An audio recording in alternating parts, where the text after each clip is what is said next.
Yeah, let's do it. So the Champions League is back tonight, and I don't know about you, but I'm really excited for these group stages, more so than usual, because as we all know, last year was just this mental year where you had like Atletico win in La Liga, you had Lille win in France, you had the unexpected happen in a couple of different places, and with the new seeding system in Europe, you have a couple of groups that are very tasty indeed, and the prospect of there being big teams dumped out early on. They don't look as invincible as they used to do in the group stages for sure. So 5 things to look out for across the Champions League group stages. The first thing that we have to touch on is that the Paris Saint-Germain Manchester City group.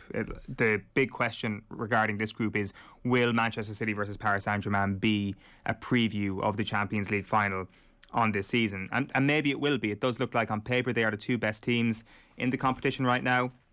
Manchester City looked like the best team on paper and the best team on the pitch last season, and quite frankly Pep bottled it. And I wonder, are we going to get to a stage where this will actually start to haunt Pep as he goes through this year's Champions League campaign? Because for me, I couldn't see them being beaten last year, not even in the Champions League final, even though Chelsea were going really well and had beaten them a couple of times.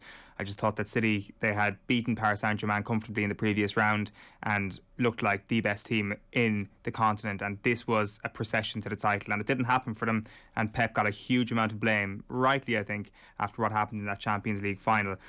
I think it becomes more complicated this year, which is going to be, and I think this is a factor as a result of the other English teams. Obviously, Chelsea are going to be somebody that people will be tipping for this title because they're stronger than last year. But Liverpool are back, and we'll get to them in a moment, as are Manchester United with Cristiano Ronaldo in tow. So I think almost last year could be Manchester City's chance. Their real opportunity to win this tournament, and they were in such a good position to do so, having knocked Paris Saint-Germain out.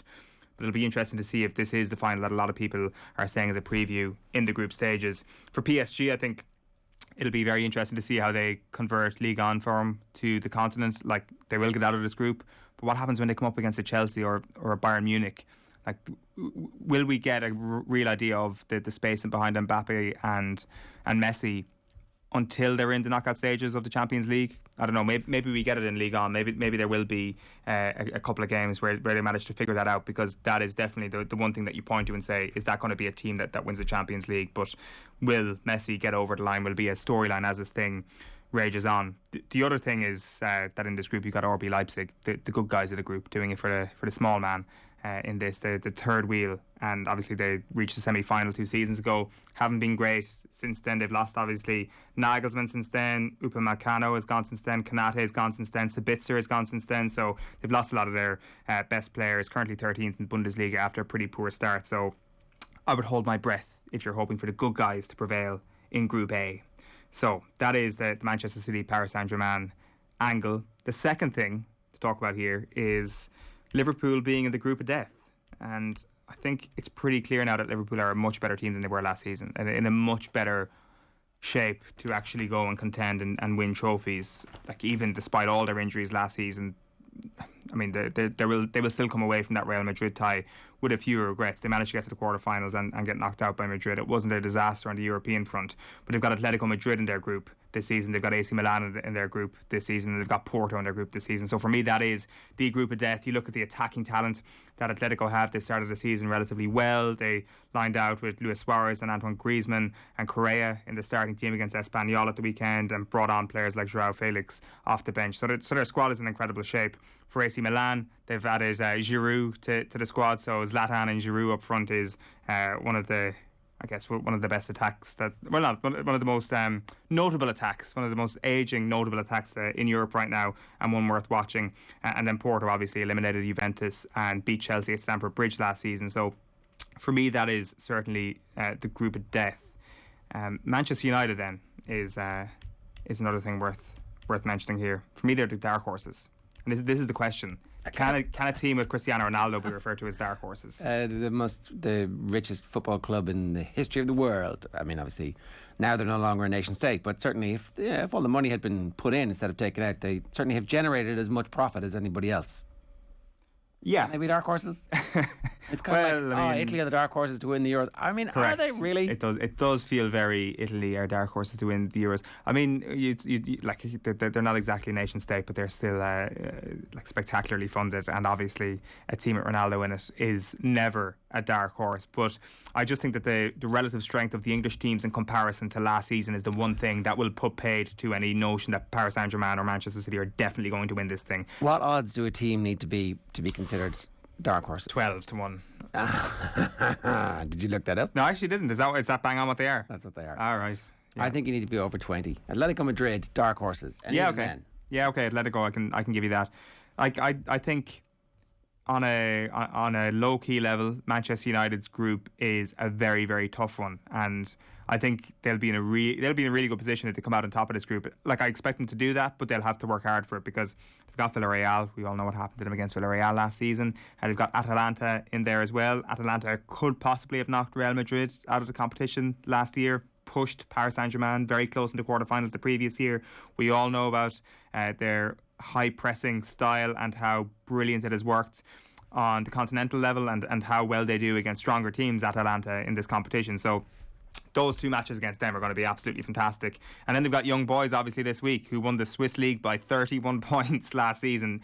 David Wagner is now their manager, and you've got Solskjaer coming out this week saying this group is special as a unit, they look after each other, and talks about memorable historic nights for Europe at the club. But the aim when we go into this tournament is to go all the way. So Solskjaer not really shying away from the fact that Manchester United are certainly in it to win it.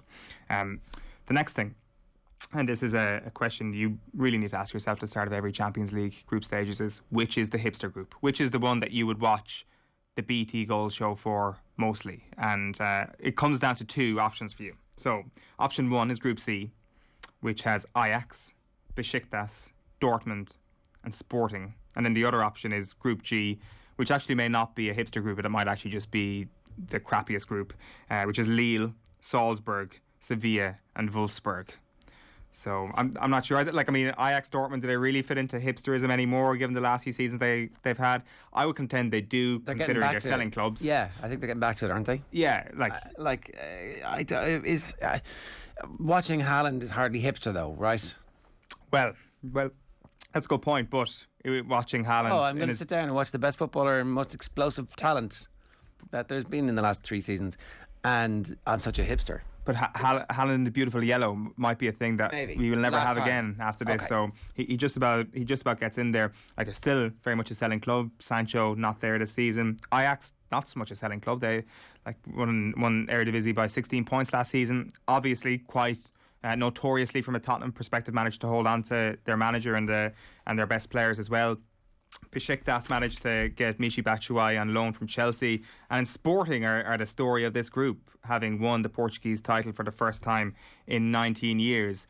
The previous season, of course, they lost Bruno Fernandes to Manchester United, they lost Rafinha, they lost Bas Dost, they didn't really sign anyone, but they brought in a new manager, Ruben Amorim, who for €10 million to bring in a manager is the 4th highest fee ever paid for a manager. So for a team that wasn't investing in players, this was quite the risk to bring in this guy for such a big fee. He'd only been in charge of Braga's first team for 3 months before he came in to Sporting. He's only 36 years of age, and he helped them to concede only 20 goals last season as they won the league in Portugal. So Sporting, possibly the coming force, coming force in Europe. They won't win this thing, but they're certainly one worth watching. And then obviously in the other group, Group G, as I say, particularly hard to call. Lille, you might have said, would be one of the teams to watch after their scintillating performance to the Ligue 1 title last season, but things haven't gone their way since then. They've lost their manager Christophe Galtier, who came back with Nice at the start of the season and hammered them 4-0, which wasn't exactly amazing. And then obviously they've got a cohort of Turkish players who, ever since the European Championships kicked off in the summer, have had an absolute disaster. You would still be excited to see Yusuf Yaziki, who scored 2 hat-tricks in the Europa League last season, for example, and of course Burak Yilmaz, but things haven't gone so well for them since then. So they are the hipster groups. And then finally, the 5th point to mention here is the new sheriff in town. It is, of course, Sheriff Tiraspol, the Moldovan minnows in the tournament for the first time. Obviously, the first time a Moldovan team has ever qualified for the Champions League group stages. You may remember them from such things as Dundalk beating them on a penalty shootout in the third qualifying round of the Europa League last season. They have been seeded into a group with Real Madrid, Inter Milan and Shakhtar Donetsk, so they are absolutely probably finishing bottom of that group, and they would be doing well to finish third in that one. Sheriff, a fascinating enough story. They've dominated Moldovan football for years. They've won 19 league titles since 2001. They've won 9 of the last 10 titles, and they have done 6 in a row, so they'll be looking to go on further than the Dubs this year. This is hipster. Well, this is hipster, and it also is your geopolitics fixture of the week is very much Sheriff versus Shakhtar, because Tiraspol is the capital of Transnistria, which is a breakaway state, a few of you might know, which is located on the Moldovan-Ukrainian border. Google its flag and you will see the Soviet logo on its flag. It is the only flag in the world right now that still has the hammer and sickle on its flag, so it goes to show what exactly its priorities are in the country. It's not recognised as a nation by the United Nations, but if you described this to their faces as a Moldovan club, they probably wouldn't smile back at you. So Sheriff is a huge company within the nation. It's not a nation that has a whole pile of foreign investment, so there's kind of like a monopoly for Sheriff when it comes to like petrol stations and supermarkets and a television channel, and as a result of that they've managed to funnel a huge amount of money into their club. So their Sheriff Stadium complex cost $200 million. No other club in Moldova, other than one other club in Moldova, owns their own stadium or training facility. So there is a massive chasm between them and the rest. And if you're looking for a couple of players to watch for them, a player to watch is Adama Traore, but not that Adama Traore, a different one, a guy from Mali who transferred from Metz during the summer. So they've set themselves up to maybe grab third spot in that group.